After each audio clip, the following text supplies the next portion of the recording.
I suppose the best place to start when you talk about trade unionism and how trade unions started in this country is probably around about the tail end of the 18th century when the Industrial Revolution took place.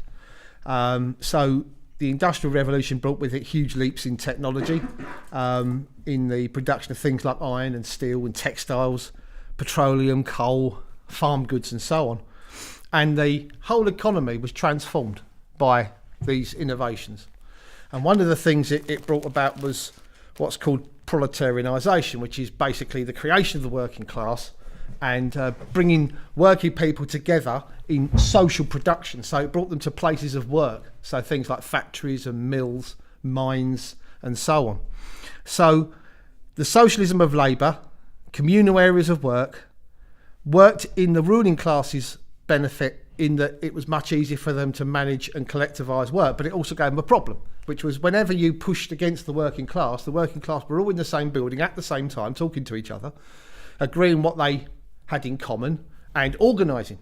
So while we're before the age of what we would call modern trade unions, what I'm going to look at is a couple of examples of how working class people collectivised and pushed back against the ruling class, not necessarily in victory, but pushed back against the ruling class for things that they were aggrieved about.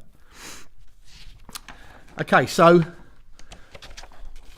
the Industrial Revolution, workers suffered terribly. Mass exploitation of men, women and children. No one was safe. Everyone was exploited by the ruling class during that particular period. And working class families lived in appalling conditions. So things like lack of running water and sanitation, disease, overcrowding and starvation being part of daily life. And part of that was because the housing hadn't progressed as quickly as the industrial side of things had progressed.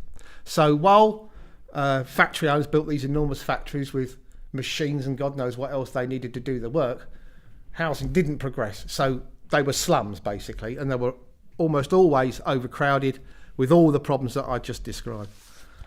So that's the backdrop to what I was going to talk about today. So there were two, I'm going to stress these aren't exhaustive. So I'm going to pick two examples of where working class people organised and pushed back. And one of the most famous ones is the Merthyr Rising.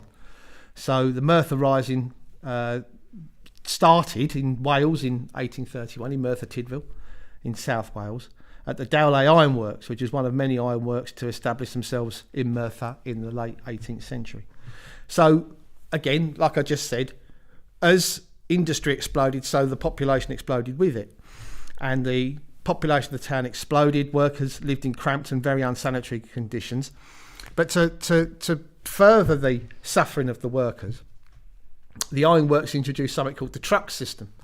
And the truck system was a method by which the owner of the ironworks didn't pay you in cash. They paid you in tokens. And those tokens were only exchangeable in a shop that the ironworks owner owned.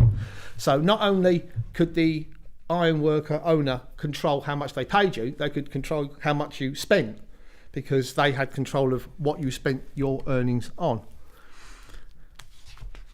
Just move on. So the radicals of Merthyr organised into a political union in 1830 calling for demonstrations against the truck system and something called the Corn Laws. Now the Corn Laws were laws that prevented the importation of cheap corn. Now corn's a collective term, but it includes grain, barley and wheat.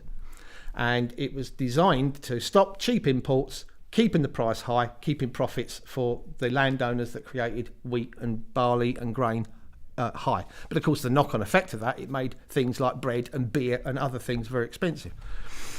So they were pushing back against that. And by the end of 1831, the scope of the union expanded to campaign for full political reforms. They'd gone beyond things like the truck system and were moving on to the right for working class men to vote. And some reforms have been included in a bill to Parliament around about that time, but the reforms didn't include extending the vote to the working class man, and it was defeated in any case. So there was a conflagration of factors that created the Merthyr Rising. So the two were the truck system and the Corn Laws, but then there was things like poor living conditions, unemployment, poverty, no vote, and then something else called the Court of Requests. And the Court of Requests was it was established to settle debts. So if someone had a debt the Court of Request would allow the creditor to seize goods from the debtor as payment for that debt. And it meant that obviously already impoverished working class people also had their possessions taken from them as well when they couldn't pay their bills. So let's find a place. So the workers were driven to a mass meeting of 2,000 workers, and the 2,000 workers discussed the issues and decided that they would try to basically petition the king directly to call for the abolition of the Court of Requests and to bring to the attention the appalling wages in the iron industry. This was after a series of job losses that were happening in the industry at the same time. So workers became further agitated after a chap called Lewis Lewis. Lewis Lewis had his possessions seized by the Court of Requests. He owed a debt to a shopkeeper. So the Merthyr Rising, the most active people within the Rising, faced down the bailiffs from the Court of Requests and said, you're not going to take this guy's stuff. So the Court of Requests did a bit of negotiating. They said, well, look, I'll tell you what, we'll take one trunk. We'll take one trunk, that will settle our debt, and we'll call it a day. So the protesters said, OK, that's fair enough. So they let them take the trunk, and then they went round to the shopkeeper's house and nicked the trunk back and gave it back to Lewis Lewis. So over the next day or two, they went from house to house to take items from creditors that were awarded to them by the Court of Request and return them to their rightful owners. And the movement had developed into a full-scale uprising. And this is, as legend would have it, where the first red flag was raised. So the story goes they had a white flag. It was dipped in calf's blood, I believe, to make it red, and then it was stuck on a pole and held aloft, and it's been the sign of worker revolution ever since. And from the following week, confrontations then continued to take place. So there was confrontations taking place between workers and soldiers from multiple regiments. They brought in the cavalry from all directions to try and put down these protests, because that's essentially what happens. You know, you go from the Merthyr Rising to the miners' strike. It's the same response from the ruling class. They'll hit you with the fullest force. And then soldiers fired muskets into a crowd around the Castle Hotel in Merthyr, and 16 unarmed working protesters were killed. So the authorities continued to take swift and direct action, arresting and trying the ringleaders of the rising, and indeed trying and executing a chap called Dick Penderyn. Now, Dick Penderyn was just there on a protest. He wasn't a leader, he wasn't an agitator, he was just someone who was there along with everyone else. He was accused and found guilty of stabbing and wounding a soldier and was hung for it. Even though there was an 11,000 signature petition calling for his death sentence to be commuted, he hung for it anyway. So leaders of the rising were then sentenced to things like death, imprisonment, transportation to Australia. And Dick Penderyn was believed, and had always been believed, to be innocent. He proclaimed his innocence all the way through. And then eventually a man called Ianto Parker, who was living in the USA at the time, confessed on his deathbed to stabbing and wounding the soldier for which Penderyn hung. And just as at Peterloo, we'll all know about the Peterloo massacre. It's at Petersfield in Manchester, when 15 protesters were killed by cavalry. And it was a similar sort of thing that the Merthyr campaigners were fighting for. They were fighting for things, very simple things, and the full suffrage and things like that. But it served as an example of what the authorities will do when working class people rise. So that's the Merthyr Rising. And the next one I'm going to do, and it leads us into the birth of trade unions, is the Tolpuddle Martyrs. Now, the Tolpuddle Martyrs, they were 6 farm labourers. Their names were James Hammett, James Bryan, James Lovelace, George Lovelace, his brother, and then 2 more brothers, John and Thomas Stanfield. They were workers, farm labourers down in Dorset. And they were arrested for swearing an illegal oath of secrecy under a sycamore tree in the village of Tolpuddle in Dorset. The tree's still there, by the way. So what they did, they swore an oath and they formed a friendly society, so a sort of rudimentary trade union. And they were protesting against their employer, who was only paying them 6 shillings a week for their work. The landowner and local magistrate, a chap called James Frampton, found out about these workers' conspiracy and sought to stamp it out. And the 6 of them were arrested and charged under a very obscure and largely unused act called the Unlawful Oaths Act, because the ruling class has got a law for everything when it needs it. and they were found guilty and sentenced to transportation in Australia. When he was sentenced, Lovelace wrote a hymn, because he was a pastor. It was called The Gathering of the Unions, and it includes the line that's often used when people make speeches at Tulpuddle Martyrs Festival now, that we will be free, which is part of the hymn that he wrote. We will be free. We raise the watchword liberty. We will be free. The martyrs became heroes. They became martyrs, in fact, in England. And a petition campaign for their release garnered 800,000 signatures. When you consider we're talking about 1834, and the sheer logistics of getting an 800,000 person signature is very impressive. So the supporters organised a march here in England, one of the most successful in history, and all of the martyrs eventually in 1836 were granted a pardon and returned to England. And from that leads into the Chartism movement. I won't go too much into Chartism, but shortly after the return to England of the Tulpuddle Martyrs, Chartism began to rise across the country, and the Chartists made 6 demands. And again, there's a pattern to what working class people were asking for at the time. It was the vote extended to all men over 21 years of age, that voting take place in secret, the abolition of property qualification for MPs. You couldn't be an MP unless you owned property at this time.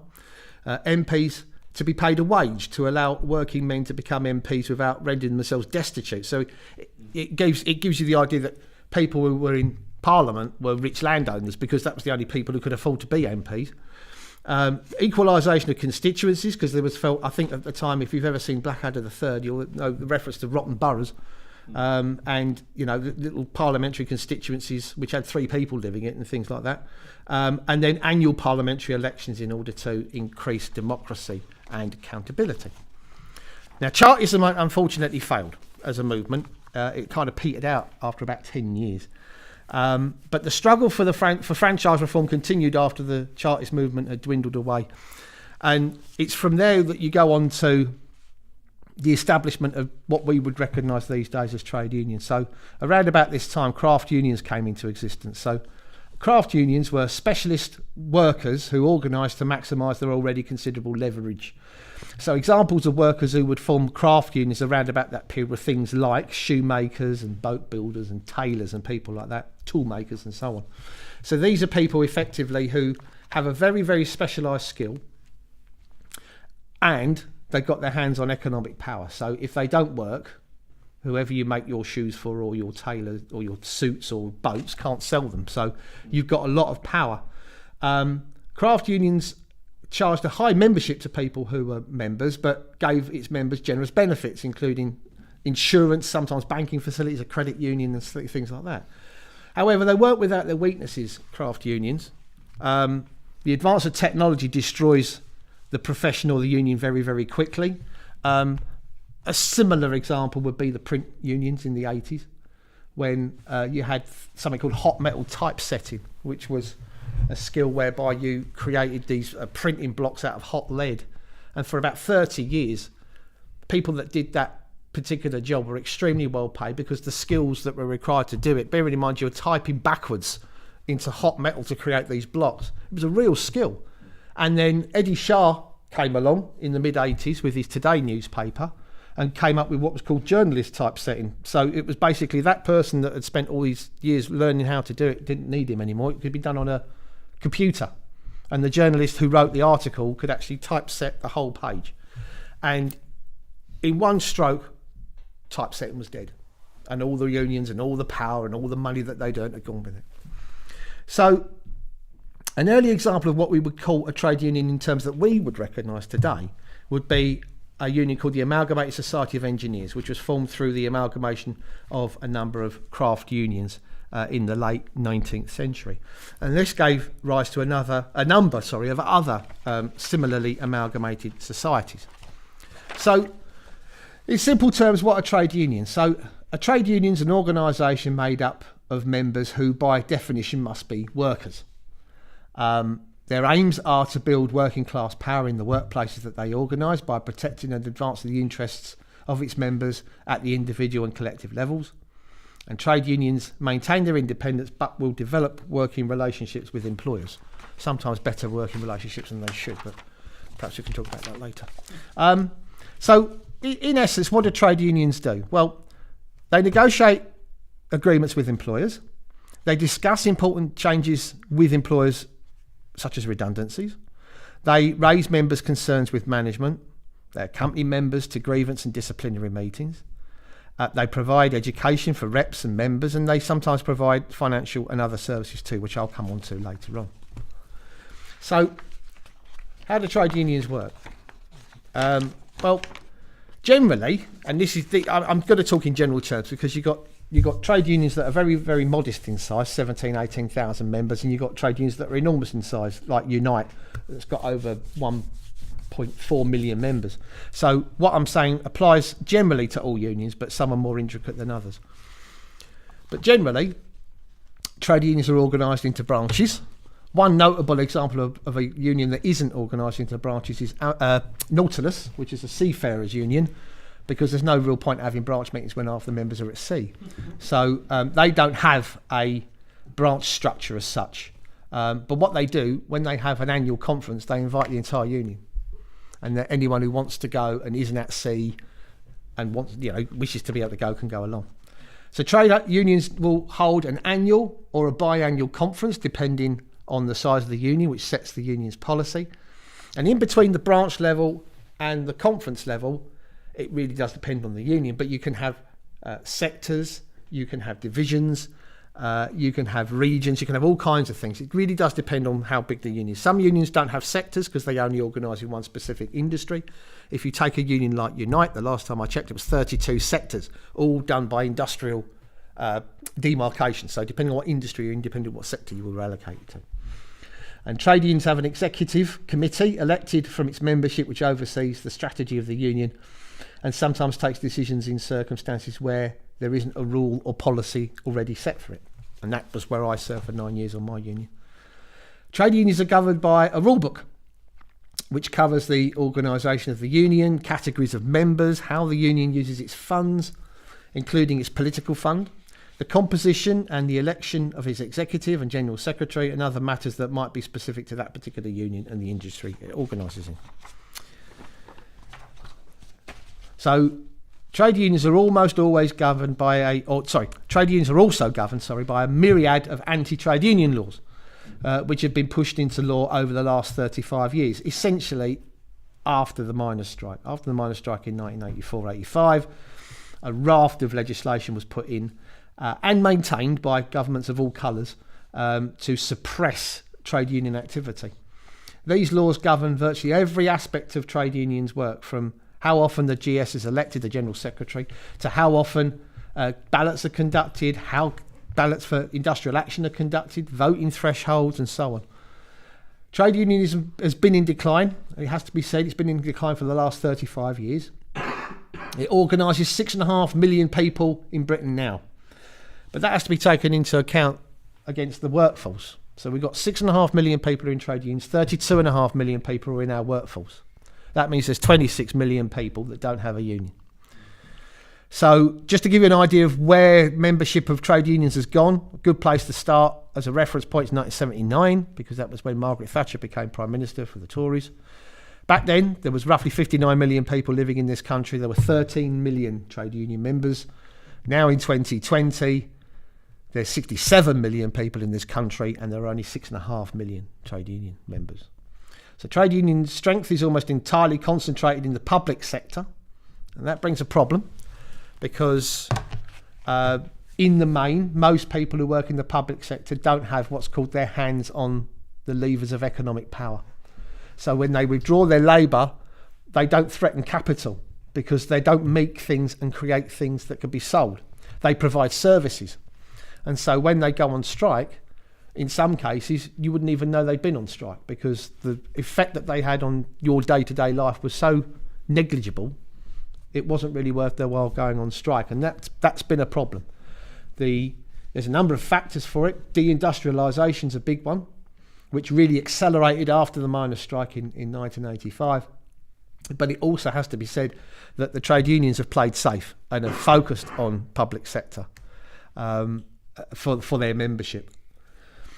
So the decline of trade unions since 1985 has led to retreat from the private sector and to proliferation of the servicing model. Now, the servicing model for trade unions is simply that you would join as a member, and that's it really. You will get some paperwork in the post, you might get a membership card, you'll get some forms so you can pick up some services, make a few savings when you go shopping online. But apart from that, that's it. You'll never hear from them again unless there's a ballot that they want you to vote in, or you might get some contact from your branch. But essentially, you pay for a service, and that service is that if you get into trouble, you'll get a rep. If you are invited to speak at a branch, or you're invited to speak, you're able to speak. But essentially, if you don't want to become involved in your trade union, the union won't make you. And you are able to be as active or inactive as you choose to be. The other thing that's caused a lot of the problems with the trade union movement in this country, and this goes back way beyond the miners' strike, in fact goes back almost to where we were talking about earlier on with the Chartists. There hasn't been a vanguard political party to represent the interests of the working class. There's been a party that said it represents the interests of the working class, but the Labour Party has frankly never represented really the interests of the working class. So it's always been a problem, and it's come up time and time again, starting with the general strike in 1926, where Labour condemned it within days of the strike beginning, to 1985 with the miners' strike, where Neil Kinnock effectively turned his back on the miners and left them hung out to dry. So that's been the problem, and I hope that the Workers' Party can become that vanguard party, so it can become the voice of working class people in Parliament, for instance. A Labour Party which is a caricature of its name, which has no connection to the British working class, in fact doesn't even like them very much. And the British working people are repaying the compliment. The British people have fallen out of love with Labour. It's time for change. So, just continuing the thought about the general decline of trade unionism in this country, the Blair government and the European Union brought about some additional rights for workers, but there was no repeal of anti-trade union laws, and all the rights that were written into law were not given to unions, they were given to individual people. And both Blair and the EU had similar approaches where they believed that the empowerment of the individual was more important than the empowerment of the collective. And that's pervaded everything that Blair did during his tenure and everything that the EU has done since they established themselves. So deindustrialisation and transformation of the economy from industrial to service, as well as the casualisation of the workforce with things like zero-hour contracts, proliferation of self-employment in roles that are traditionally employed jobs, has weakened the trade unions. And the trade unions are viewed by workers as an insurance these days, a way to get a rep if you get into trouble, and someone to negotiate your pay rise on your behalf and so on. One of the other problems that affects the trade union movement is this disconnect between the rank and file membership and the trade union bureaucracy. So there's always been a disconnect between the rank and file and the bureaucracy. However, if you go back to a period in the late 70s and early 80s, although there was a disconnect, there was a tendency for the General Secretary and the Executive Committee of unions to be pulled along by their members. Because what members were doing then, given that the law on ballots, industrial ballots and things like that was essentially you could meet in the car park and put your hand up, and if you all put your hand up, you're on strike. Because of that, the workers were able to say to their General Secretaries and executives, we're going to do this action. If you come with us, that's great. But if you don't, we're going anyway. And this meant that the General Secretaries and Executive Committees of unions were constantly being pulled around by their own members to actually agitate and organise on their behalf. Doesn't happen so much these days, I'm afraid. So trade union membership has gone up slightly since the beginning of the pandemic. But essentially, it's not because of anything that trade unions have done. It's because people were terrified for their jobs at the beginning of the pandemic, and there was talk of economic Armageddon, and people were thinking, well, I better join a union just in case. So let's just sum up where we are before I open it up for discussion. So, and I always find when I do these sort of talks, it's very hard not to be negative, because there is a lot of defeat in the working class at the moment. But I am hopeful of effective change, and I'm going to give you one example of how you can affect change in a trade union. But we've got a membership in the trade union movement that's halved in about 40 years. We've got a servicing model prevalent in most trade unions. We've got a disconnect between members and the bureaucracy of trade unions. Trade unions have been suppressed by legislation. There are 13 unions remaining in the thrall of the Labour Party.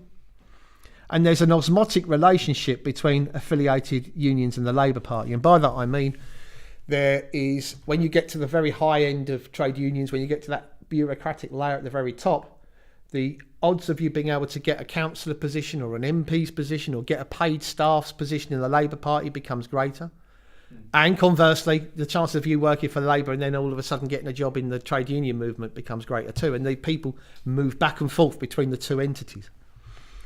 So, got a lack of class consciousness. I mean, that effectively is one of the biggest problems that the trade union movement has got, is that for a myriad of reasons, but partly because of where trade unions tend to recruit their staff from, and I mean in terms of organisers and so on, there's been a real decline in class consciousness. We don't run weekend schools anymore. Weekend schools used to be, a trade union would book a hotel for the weekend, members could come, they would be put into a big room and lectured at for 2 days, and then have a few pints afterwards. But they would be taught things about class struggle, they'd be taught things about the toll puddle martyrs, and they'd be told things about the Chartists and the Merthyr Rising and things like that, and how working class people have always struggled against the ruling class.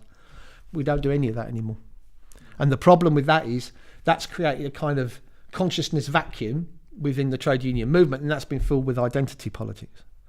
So we've got a proliferation of identity politics. We've got trade unions putting people in little boxes depending on their colour, their religion, their sexual orientation, and all kinds of other factors. Another problem that affects trade unions, it's not a new phenomenon, but it's one that causes problems nonetheless and causes a great deal of frustration, is what I call bureaucratic lag. And what that means is, how long does it take one member of a trade union to actually effect a change within that trade union? From the moment the person gets the thought in their head to the moment what they want to do gets done. And you get the thought in your head and you have to take it to your next branch meeting, which could be 4 weeks away, 6 weeks away, maybe 8 weeks away. And you go to your branch and you go, yeah, okay, we'll write to the General Secretary and we'll have it raised at the next Executive Committee meeting.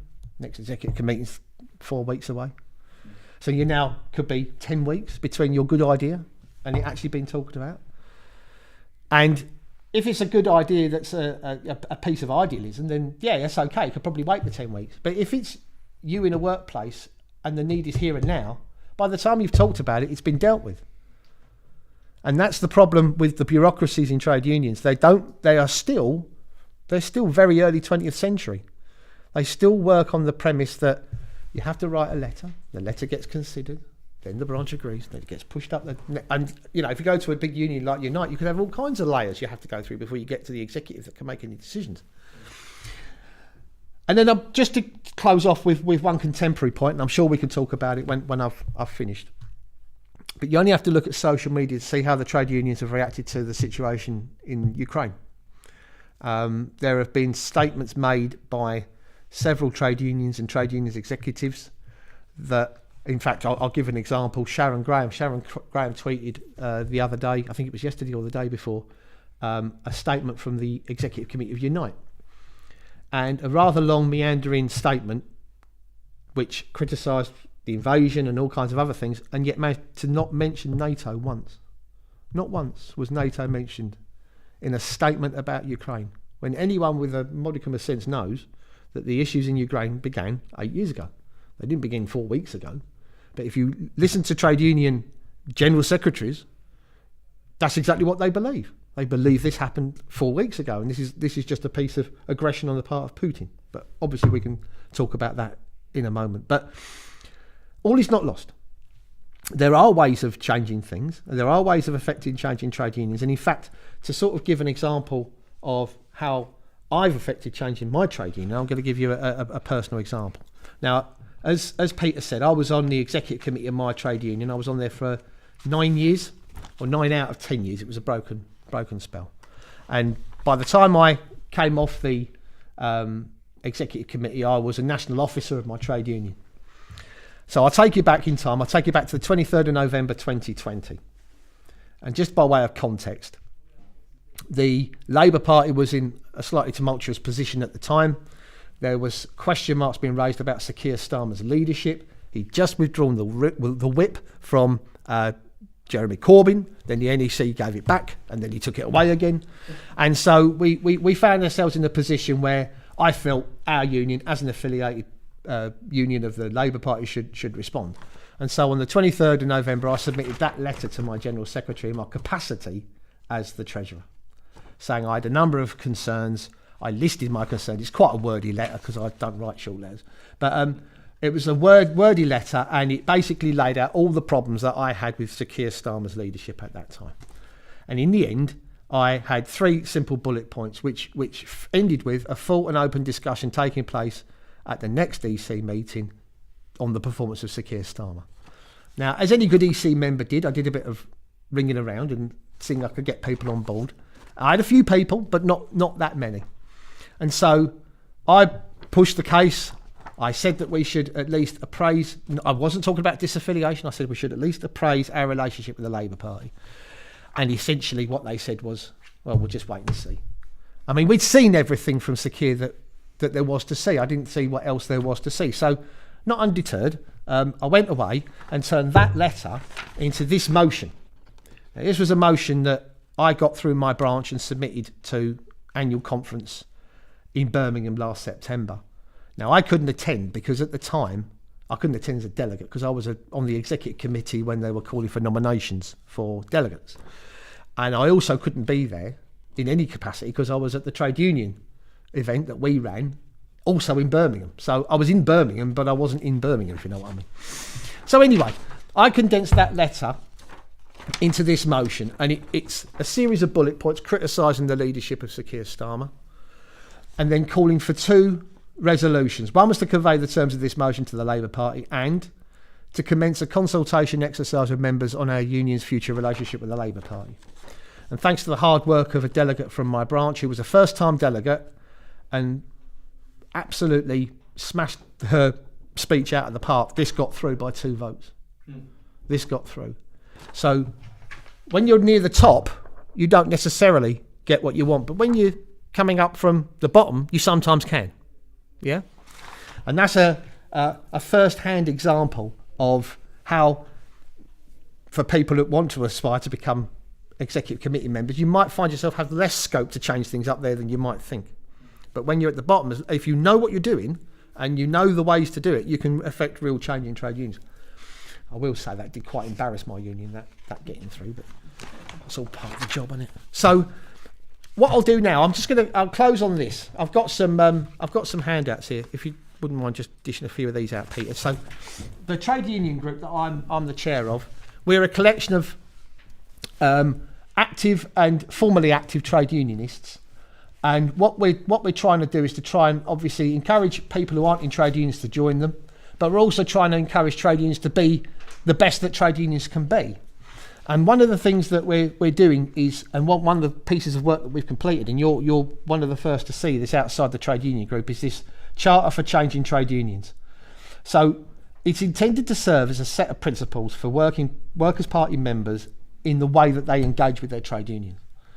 So it's a 10-point plan for all trade unionists, rank and file members, reps, stewards, organisers, activists, anyone else. If you're a trade union member, we'd like you to take this charter with you and sort of use it as your guide for all the work that you do within your trade unions.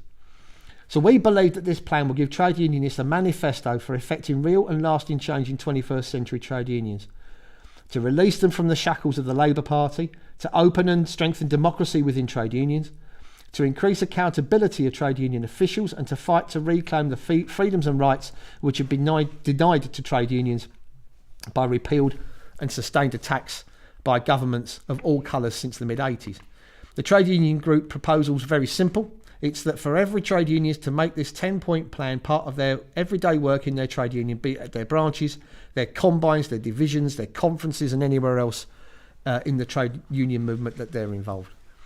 And we wanted to make it a 10-point plan because obviously the party has a 10-point plan. And we also wanted to make these targets achievable because we believe that all of these are achievable targets within trade unions. So it's to end and curtail any and all financial and non-financial contributions to the Labour Party, CLPs and elected members. To introduce elections for all member-facing trade union officials. That includes people like trade union organisers who often negotiate on behalf of their members, but often are not elected by them. They're employed by the union. To introduce the right of members to recall poorly performing elected officials and delegates. To take steps to reopen, reinvigorate and streamline the democratic structures of trade unions to all members. That goes back to what I was saying about the bureaucratic lag. To give members the right and means to hold secure, secret electronic referenda on issues that affect them and for those referenda to be binding. That's so that workers who have an issue in a workplace can actually highlight these issues to their unions without the unions effectively trying to brush it under the carpet because it's too difficult to solve. To give members the right to scrutinise and determine the salary and expenses of their officials. To defend and promote the right of trade union members to freely associate with any political organisation they choose. To introduce an ongoing member-led and accountable campaign to recruit new members on a principle that no worker should be without a trade union, something that trade unions don't do anymore. To found a member-led and ongoing campaign to repeal all anti-trade union laws. And then finally to support an inquiry into blacklisting encompassing victims of blacklisting in the past and to investigate blacklisting now and in the future. And that's the 10-point plan. That's what we want to take out. And if as a trade union member, if you can get one or two of those things, it's going to make your trade union a better place to be. Not only for yourself and your colleagues, but for any future trade unions that come in behind. But that's it. I'm going to stop there and have a sip of water. Thank you for the time. And if you've got any questions or comments, I'm here. Thank you very much. Thank you. Thank you.